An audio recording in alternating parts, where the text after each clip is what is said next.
Boa tarde, pessoal. Estamos de volta ao programa É Direito pela página São Leopoldo, Vale dos Sinos Mais Unido.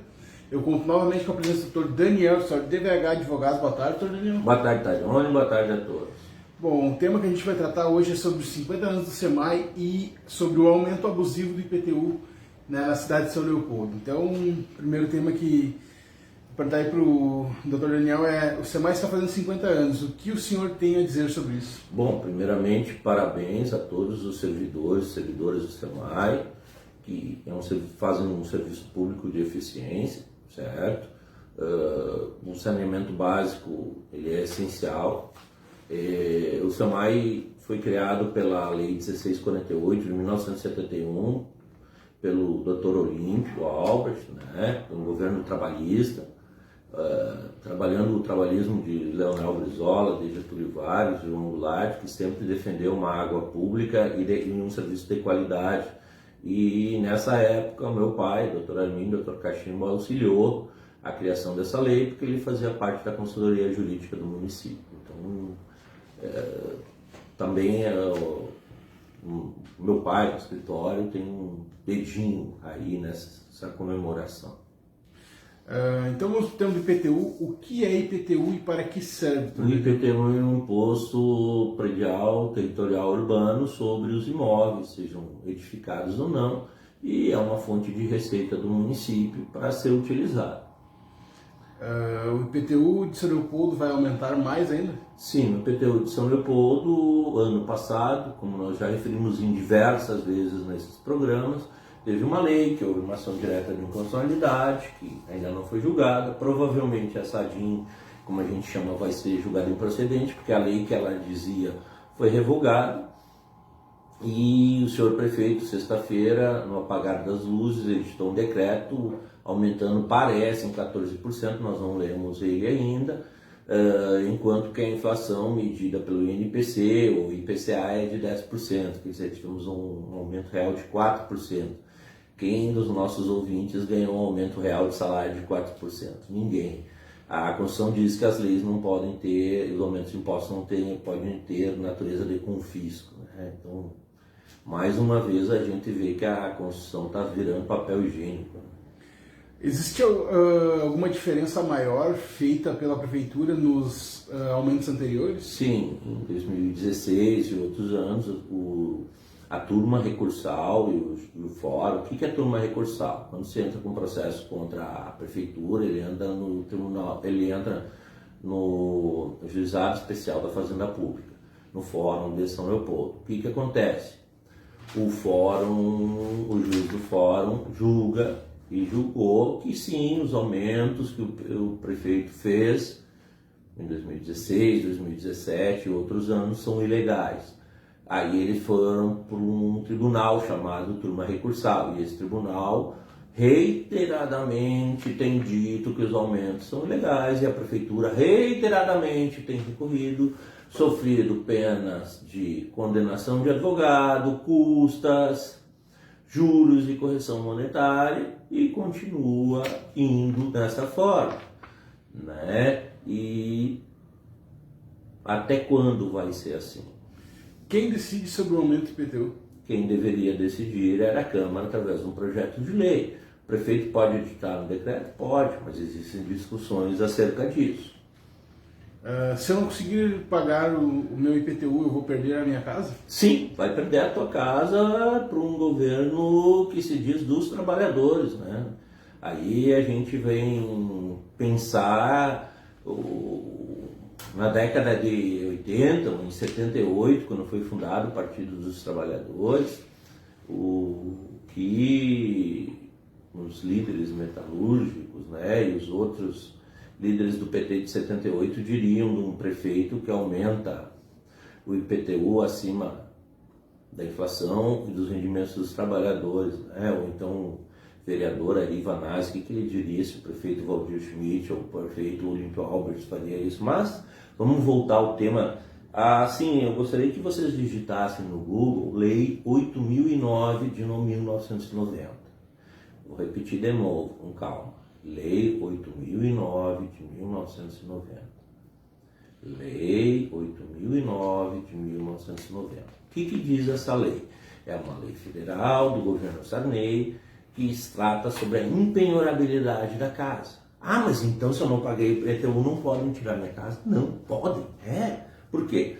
A lei diz no artigo 3º que a impenhorabilidade pode ser colocada em qualquer processo de execução civil, fiscal, previdenciária, trabalhista e de outra natureza, salvo, ou seja, a exceção que tu vai perder a tua casa é, inciso 4º, para cobrança de impostos, predial ou territorial, taxas e contribuições devidas em função do imóvel familiar. Ou seja, se não pagar teu IPTU, primeiro, tu vai e vão protestar o teu título. Vão te protestar, depois tu vai para a SPC e Serasa, e depois não vai conseguir crédito, talvez tenha uma execução fiscal, tu não vai conseguir pagar a execução fiscal e a tua casa vai a leilão. Né? Então é uma situação bem complicada, bem trágica, até porque nós estamos no meio de uma pandemia, né? A gente sabe toda a conjuntura do Brasil e parece que nós temos a administração Mutley, que só quer dinheiro, dinheiro, dinheiro, né? É complicado, não tem uma visão social da situação dos trabalhadores, né? Essas leis que o senhor citou seria a base legal para a perda do imóvel, isso? Sim, a lei 8.009/90 é a lei que define a questão da impenhorabilidade da casa. A casa impenhorável. Ah, mas se eu não pagar o IPTU, eu posso perder a casa. Em síntese, é isso. Existe algum movimento na Câmara de Vereadores sobre essa matéria? Sim, existe um projeto de lei do Partido Socialista Brasileiro, através do vereador Lemos, que está querendo fazer uma lei para modificar essa situação. O que eu vi é que houveram vereadores que não foram lá, que não houve quórum, não houve número de vereadores necessários para votar isso. Não sei, tu que acompanha a sessão da Câmara, tu pode dar um relato para nós? A gente esteve acompanhando quinta-feira passada a sessão da Câmara, aliás, as duas sessões, a de quarta-feira passada e a de quinta-feira passada. Quarta-feira passada foi extraordinária a sessão. Os vereadores da base não apareceram para votar a matéria, que era exclusivamente sobre rever o índice de correção do IPTU, que não fosse pelo IGPM, e sim por outro índice, no caso, menor, que reduziria o aumento. Na quinta-feira, daí que ficou de quarta-feira para quinta, foi enrolado a sessão ali pela base do governo, porque pediu para ver isso, para ler aquilo, e foi enrolando das 7 horas da noite até as 11h30 da noite. Então não tinha mais como ter sessão. E aí essa sessão para votação do IPTU ficou para quinta-feira agora, às 19 horas na Câmara de Vereadores. Mas o movimento que a base do governo, né, da Prefeitura de São Leopoldo faz é para que isso fique do jeito que está, que valha seja o decreto. Pois é, então a gente pensa qual o objetivo do nosso voto e como nós devemos votar na próxima eleição. E quem faz obstrução e quem pensa no dinheiro do povo. Porque tem uma questão de microeconomia e macroeconomia. Microeconomia é a questão da tua casa. Macroeconomia é a economia da cidade e do país. Se tu pegar esse dinheiro que tu vai pagar o IPTU e que vai economizar e comprar uma carne, comprar uma costela, não muito dura para tua sogra, né? Vem comer um churrasco na tua casa, tu comprar uma cerveja legal para ela, tu vai movimentar o açougue, tu vai movimentar várias coisas. Isso tudo vai movimentar a economia. Agora, esse dinheiro indo para o cofre do governo, a economia vai ser movimentada desse jeito, né? Então fica toda essa discussão. Feitas para evitar que a Prefeitura tome uma enxurrada de processo e acabe arcando com isso. Pois é, vamos dizer assim, que São Leopoldo tenha 70 mil domicílios, né? Vamos dizer, eles têm 250 mil habitantes, 70 mil domicílios, e desses 75 mil, 50 mil entram. E um município seja condenado em R$1.000 de custas, né? Então 50 mil vezes 1.000 chegamos a quanto? Mais honorários, mais o valor da pessoa, né? Existe um instrumento chamado inquérito civil. O que é inquérito civil? Vamos primeiro explicar o que é inquérito policial. O Joãozinho bateu na Mariazinha, deu Maria da Penha, foi aberto inquérito policial. Por quê? Porque tem um crime, uma violação à lei penal. Quando há uma violação à lei civil, como neste caso, há a abertura de um inquérito civil. Bueno, nesse inquérito civil, o Ministério Público vai ver a situação e pode fazer um acordo, chamado termo de ajuste de conduta. Para evitar todo esse processo, esses prejuízos para o município, pode ser feito um termo de ajuste de conduta com a compensação daqueles aumentos que já foram considerados ilegais pela Justiça, mas que o município continua recorrendo, arcando com juros, correção monetária e honorários advocatícios. Me parece, dentro da minha experiência como advogado, eu me formei em 1992, mas trabalho desde os 13 anos, eu tenho 51 anos com meu pai, e seria essa forma de composição a melhor forma que visa a garantia do ente público, a garantia da cidadania das pessoas para não perderem sua casa e evitar uma enxurrada de processos ao município, já combalido pelos um grande número de processos, que aliás foi um dos motivos para dar o calote das RPVs para chutar para 2029. Vamos dizer que vem uma condenação em 2022. Essa condenação ela vai ter 6% de juros ao ano, mais a inflação. Então, de 22 a 29, nós temos 7 anos, né?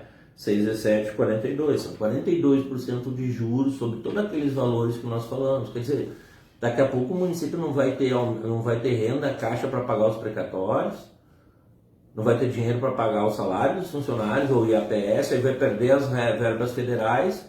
Por esse tipo de situação, eu acho que isso merece uma reflexão, né? Então eu, como advogado, venho aqui trazer a minha experiência para tentar resolver isso.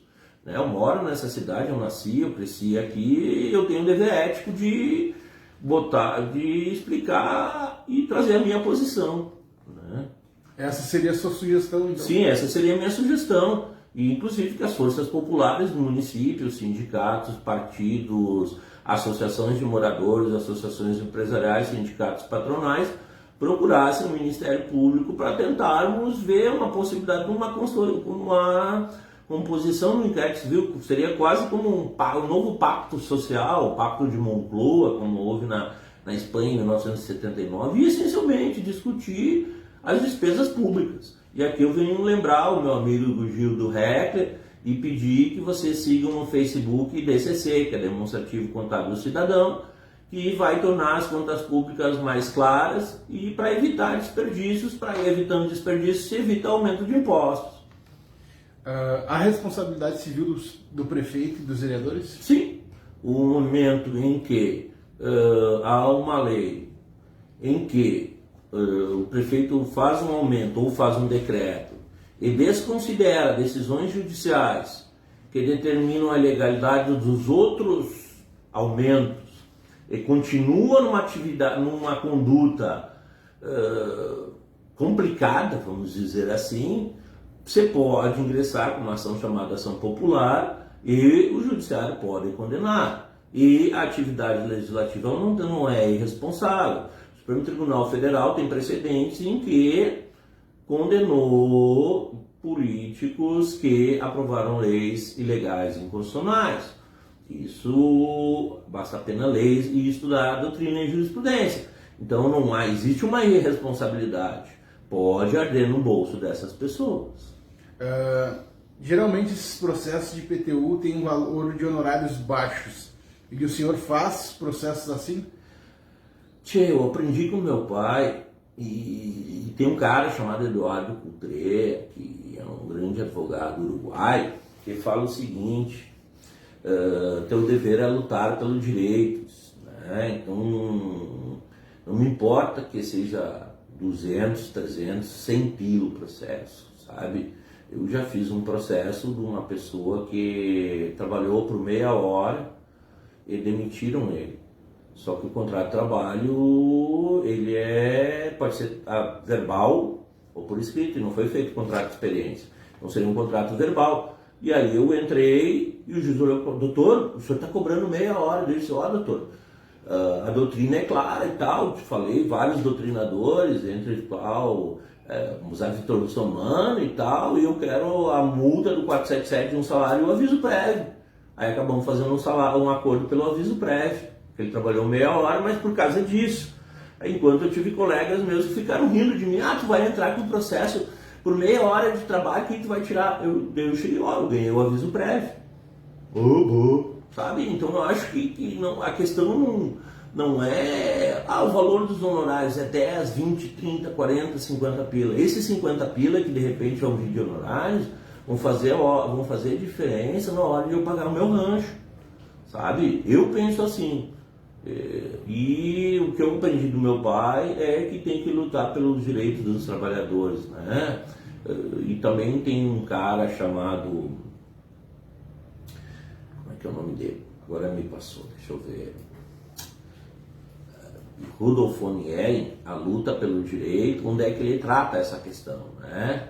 O dever é lutar pelo direito. Então, vamos por aí. É possível a dissolvência, a declaração de dissolvência... Isso está no Mito ou Verdade, é isso? Esse é o nosso quadro Mito ou Verdade de hoje. Eu não entendi o que eu escrevi, eu vou ter que cortar e editar. É possível a declaração de insolvência. Tá. Vamos então para o nosso quadro Mito ou Verdade de hoje, né? E a pergunta é possível a declaração de insolvência de prefeito que não tem dinheiro para pagar as multas que o MP colocou? É assim... Primeiro, o Tribunal de Contas, ao julgar as contas dos prefeitos, ele pode emitir multas.